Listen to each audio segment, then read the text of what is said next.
I want to clarify the whole cheer situation. As you know, Haley's elbow started to hurt back in February. We saw an orthopedic surgeon and she began doing PT. The orthopedic surgeon honed in on one stunt that she was doing, which was what was hurting her elbow and causing the problems to it, which was potentially pulling the ligaments. So the doctor wrote a note for her to only be allowed to do 3 swings per practice. That's it. And it was agreed that with PT and with their conferment on the situation that we would slowly increase the number of swings Haley was allowed to do. Haley was up to 8 swings per practice, with absolutely no pain at practice, perfectly fine, everything was going well, and, it seemed like she was really healing. However, this Sunday, the gym went against the doctor's orders and forced Haley, against her will, to do 15 swings. 15. That's almost double what she was doing. So the next day, it hurt. Well, it hurt that night and the next day. So badly that I had to keep her home from school. I told the gym owner that because of those 15 swings, now she was in tons of pain, and unfortunately, yes, she was there at practice, but no, she could not participate.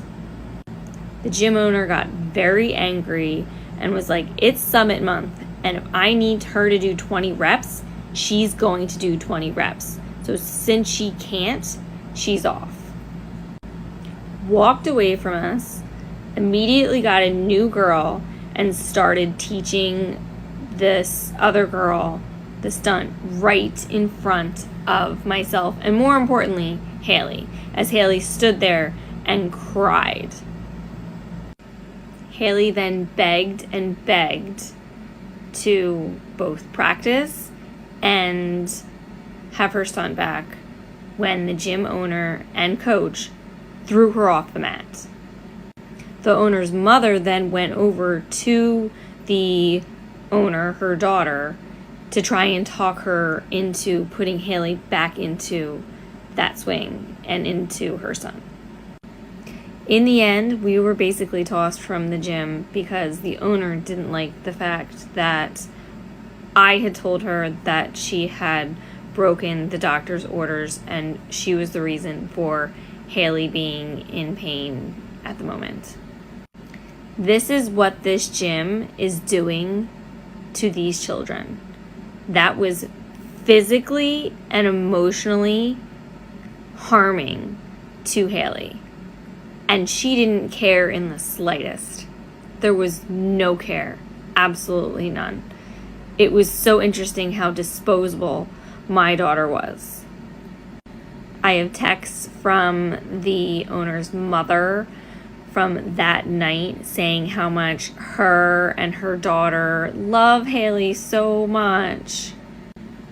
Yeah, well, if her daughter loved her so much or cared about her or even in the slightest about a child's feelings and their physical needs, you wouldn't have done what you did, but you did. You have made Haley not want to go even to another cheer gym because she is so devastated right now. She ripped down all her medals. She took everything from the stinking gym and any prizes or anything that she has won from these competitions and tossed them. And when I say toss, I mean in a bag in the corner. And Haley's not the only one. There's another girl on the team who has a permanently broken arm and a dislocated leg in some capacity. She was forcing her, the owner was forcing her to come to practice. She would get off of her crutches, hop onto the mat, and immediately begin to cry. And the owner still forced her to practice. Now, I know a lot of you have had a lot of things to say about me still letting Haley practice. However, we limited per what the doctor felt was appropriate so that she could still practice but not be harming herself while fixing, strengthening her muscles with the physical therapist. Because Haley was crying in so much pain on Monday night, she got thrown off the mat. Thrown out of the gym. The gym is the ones that caused this problem. Many of you are saying that I got Haley kicked off of cheer. Well, if I got Haley kicked off of cheer for advocating for her and protecting her so that she didn't get permanently injured, then I guess so be it. I cared for my kid.